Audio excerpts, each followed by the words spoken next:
Bueno, nire aita puntako, Donostiakoa. Baina ni orduen nire aita puntako eamantzen nien nuen Donostian, orduan ja ni ez nuen Donostian. Nire aita puntako eamantzen eta fusilau eizen. Zeitzen zuen?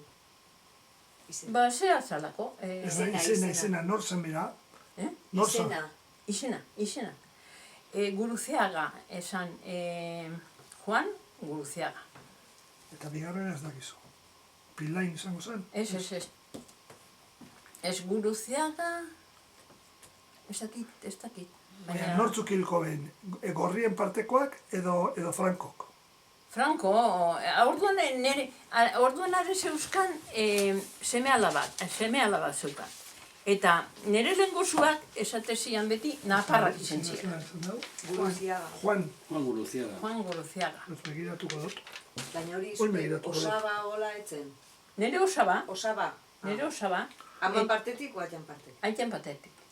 Nire lehengozuak ez zun superau, ez zun superau, nire lehengozuak. Beti depresioa, erostakit, beti zeuen gaizki eta esan txezken naparrak hilde, naparrak izen die. Eta orduen naparrak nola karlista zien, orduen naparrak juntzien Frankokin. Ez irekizu esan Franko naziela, ala, naparra ziela, ala, ezkestakit. Nire ama puntako San Maria, nire aitan, arriba, no zaten da. Bai. Arriba. Eta hori izango zen bere zenarra. Bere zenarra. Eta zeukan sidereria, sardotegia Donostian. Eta orduan sardotegia zan, hola, eskilan bera jute zan. Soto bat. Bai. Eta zeukan, baina bera zan oso tiro pitxon daulako gauzakete zituna.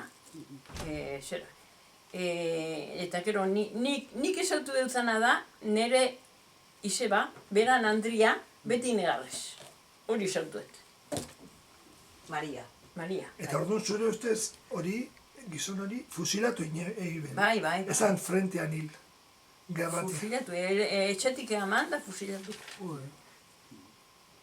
Da nire lehengozuak esatezun naparrak, eamantzela.